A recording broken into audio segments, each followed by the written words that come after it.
bo'y plan bo'yicha ketmadi-ku, lekin yutganimdan xursandman. Plan bo'yicha deganimiz Jon Koch trenerim plan bo'yicha distansiyada shu full worklarda ikkita 3ta udarlarda aytdi, lekin bo'yda birinchi raunddaroq udar bo'y o'zgarib ketdi, shuning uchun plan bo'yicha ketmadi. Lekin 3 raund bo'lsa ham plan bo'yicha ketganda bu boshqa edi.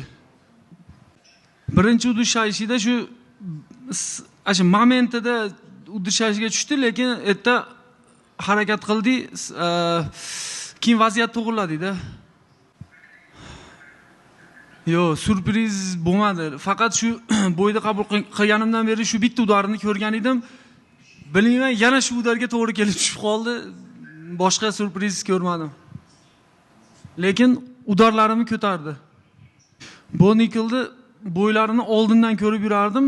To'g'ri zo'r kurashchi, zo'r wrestlingchi, lekin bu bo'yda MMA sportida men qandaydir oson jang deb o'ylayman.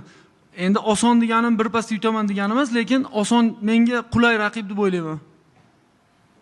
Oxirgi bo'yda yutqizdi, to'g'ri, lekin agar o'zi men to'pda emasman, u to'pda. Yutgan bo'lganda menga u bilan bo'y bermasdi. Hozir u ham to'pdan chiqib ketgan, men ham to'pga yaqinman. Shuning uchun bo'y berib qolishi mumkin deb o'yladim. Hozir endi uyga qaytib ozgina kichkina mayda travmachalar bor, shu travmalarni tuzatib, trenerlarim bilan maslahatlashib, menejerlarim doim yaxshi bo'ylar uyushtirgan. Xudo xolasa bundan keyin ham ko'ramiz.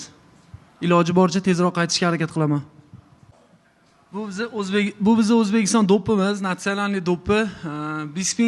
Michael Bispingga birinchi marta Atlantic City'da shu boshga kiydirgan edim. O'zbekistonda populyarniy bo'lib ketgan, hamma o'zi ham saytiga qo'ygan, kommentariyalar portlagan. Hozir yana do'ppini olib chiqib shu niyat qilib qo'ydim.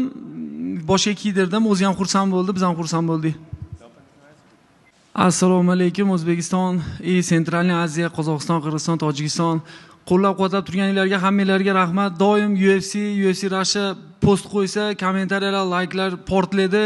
Bundan keyin ham shuna qo'llab-quvvatlab turinglar. Xudo xolasa sizlarni xursand qilishga harakat qilamiz. O'zimiz ham bunaqa padeshkani ko'rib, yana ham oldiga yurishga harakat qilamiz. Rahmat katta. Olg'a O'zbekiston.